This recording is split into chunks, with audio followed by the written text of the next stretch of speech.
Well, we have here one beautiful looking web page. However, we could make it a little bit better. So we're going to start by tackling what you see up here in the banner where it says Kentucky Derby Bound. Let's take a look quickly at what code we have. And here we are in our HTML file. Up here in the head section, we have our title. And then here we have our styles. So our body color is pink. We have an H1 that's black. Wasn't that a nice bell? We have our different divs, our container, and here's our banner div that we see up at the top. And if we slide down here to our HTML, we see that there's an H1, it says Kentucky Derby Bound. So that's the only thing that's making our text stand out in our web page, is that it's kind of big because it's an H1. So we're going to use Photoshop to make that look a little better. So we look at our code. How big is that banner? Well, it says right here the banner is 700 pixels wide by 75 pixels tall. So we're going to go to Photoshop. We're going to start a new file, and we're going to make sure that it is 700 pixels wide and 75 excuse me, pixels tall. And we're going to create that, and there it is. Now the next thing we're going to do is get our text tool, T right over here on the side. I'm going to draw a text frame that's as big as my div, or as big as my Photoshop file. And I'm going to, right now it says it's 14 points, so I'm going to try typing Kentucky Derby Bound. It's a little hard to see because right now it's yellow. So why don't we quickly change the color of that text? I just triple clicked on it. I'm going to come to the top to the color, and I'll pick something different for right now so that we can see it. We'll just say green. All right, so there it is, Kentucky Derby Bound. Now it's too high, so to move it, I come up here and I get my very top tool on the left-hand side. Looks like two crossed arrows. That's my move tool, and when I do that, I can drag things wherever I want them. I can even use my arrow keys, which is what I'm doing now, to move things around. So I have some text in there right now. It's green. I want to apply some styles to it. So what I will do is come over here, make sure that that layer is selected, and I'm going to hit the FX button at the bottom. First thing I'm going to try is a drop shadow.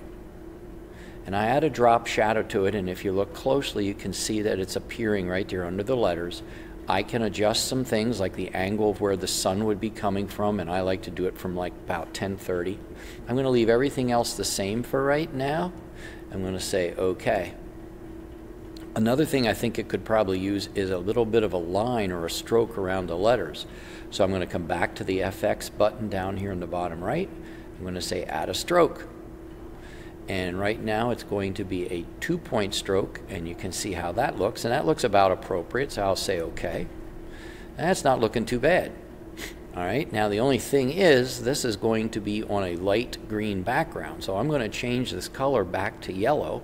So I'll get my text tool, triple click on the text, I'm going to go back to my colors, and I do want it to be sort of a yellow. I'll say right there, and I'll say OK. All right. Now one thing you want to do as you start making these changes is make sure you save the Photoshop document.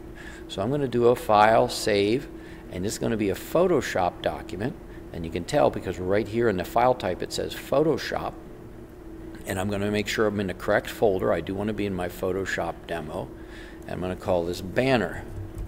Now this is a Photoshop file. It's nothing you can put on your web page, but what it allows you to do, and when you get this pop-up, just say OK. It allows you to open it up tomorrow or a week from now or a month from now, and all these layers and effects will be there, and you can change them. Once you export it, which I'm about to do, as a PNG or a JPEG, all those layers disappear and it becomes one flattened file, and if you open it up you just can't go in and make simple changes to it. So you want to have both the Photoshop file, banner, and I'm going to have one called Photoshop PNG. I'm going to save that.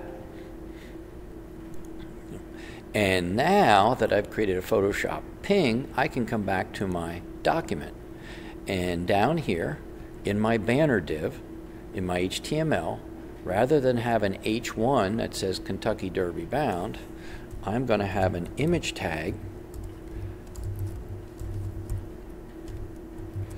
and I called it banner.png, And that's what I want to put up there at the top. And let's see if I did everything right, how that might look. I save it. I'm going to come to my web page. I'm going to hit refresh. And now I have letters that stand out a whole lot more. The drop shadow looks nice, the stroke looks nice. If I want to make any changes to these things, I'd simply go back into my Photoshop file.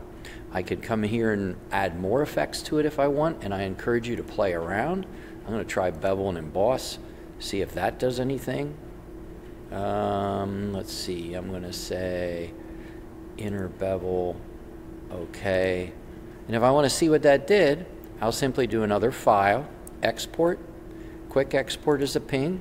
I'm going to call it the exact same thing, hit save. It says it already exists, do you want to replace it? I say yes. And since it replaced it, that means my web page is going to refer to the new one, and you can see it made like a shadowed area here on the bottom half of the letters. So that's how you can go about making your banners and your headlines and your fonts look a lot more decorative and eye-catching in Photoshop.